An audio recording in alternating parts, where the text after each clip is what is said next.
सत्यनारायण कथा तृतीय अध्याय। श्री सूत जी बोले, हे श्रेष्ठ मुनियों, अब मैं आगे की कथा कहता हूँ।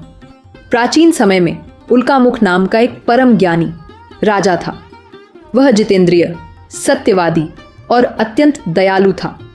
वह प्रतिदिन अपना सारा धन गरीबों में बांट देता और उनके दुख दूर करता था। उसकी पत्नी भी कमल के समान सुंदर मुख वाली सती और पतिव्रता लक्ष्मी थी। एक दिन भद्रशीला नदी के पवित्र तट पर वे दोनों पति पत्नी विधि विधान सहित श्री सत्यनारायण भगवान का व्रत कर रहे थे। उसी समय वहां एक साधु नामक वैश्य आया।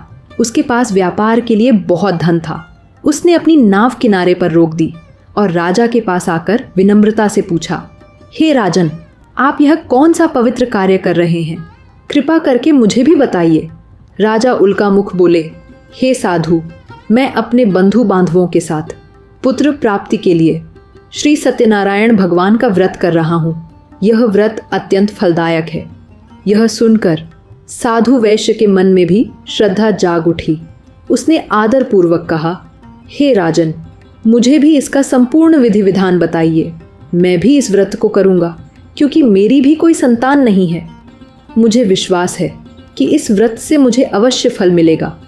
राजा से सब विधि सुनकर वह वैश्य प्रसन्न होकर अपने घर लौटा।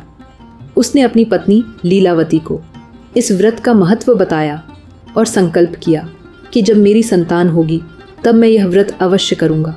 समय बीतता गया। भगवान की कृपा से लीलावती गर्भवती हुई और समय आने पर उसने एक अत्यंत सुंदर कन्या को जन्म दिया। वह कन्या दिन प्रतिदिन बढ़ने लगी, जैसे शुक्ल पक्ष का चंद्रमा बढ़ता है। उसका नाम रखा गया कलावती। समय बीतने पर लीलावती ने अपने पति को स्मरण कराया कि आपने जो व्रत का संकल्प किया था, अब उसे पूर्ण कीजिए। परंतु साधु वैश्य ने कहा, हे प्रिय, मैं यह व्रत कलावती के विवाह के समय करूँगा। ऐसा कहकर वह व्यापार के लिए विदेश चला गया। समय के साथ कलावती बड़ी हो गई। जब साधु वैश्य लौटा तो उसने अपनी कन्या को सखियों के साथ खेलते देखा और उसके विवाह की चिंता करने लगा। उसने एक दूत को भेजा और एक योग्य वर की खोज करवाई। दूत कांचन नगर गया और एक उत्तम वणिक पुत्र को लेकर आया। साधु वैश्य ने बड़े हर्ष के साथ अपनी पुत्री का विवाह कर दिया, परंतु दुर्भाग्यवश वह उस समय भी सत्यनारायण भगवान का व्रत करना भूल गया। इस भूल से भगवान अप्रसन्न हो गए और उसी समय से उसके जीवन में संकट आरंभ हो गया। साधु वैश्य अपने दामाद के साथ व्यापार हेतु समुद्र के पास रत्नसारपुर नगर गया। वहां चंद्रकेतु नाम का राजा राज्य करता था।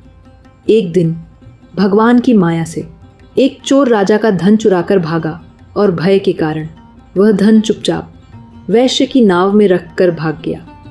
राजा के सैनिकों ने जब वह धन वैश्य के पास देखा तो उन्होंने उसे ही चोर समझ लिया और ससुर दामाद दोनों को पकड़कर राजा के सामने प्रस्तुत किया। राजा ने बिना कुछ सुने उन्हें कारागार में डालने का आदेश दे दिया। उनका सारा धन भी छीन लिया गया। उधर घर पर लीलावती और कलावती दुख से व्याकुल थीं।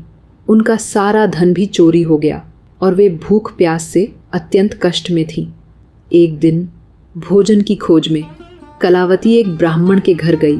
वहां उसने श्री सत्यनारायण भगवान का व्रत होते देखा।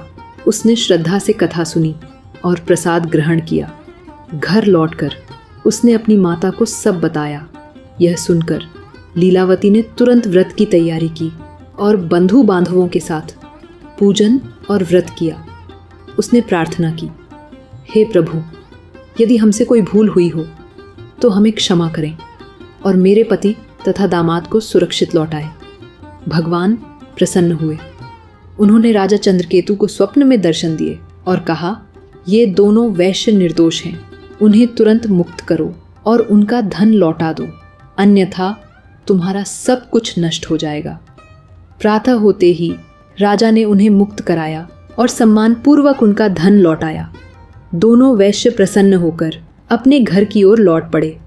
हे सत्यनारायण भगवान, हमारे जीवन पर भी अपनी कृपा बनाए रखिए। जय श्री सत्यनारायण भगवान। चतुर्थ अध्याय सुनने के लिए डिस्क्रिप्शन में दिए गए लिंक पर जाएं और कथा का अगला भाग अवश्य सुनें।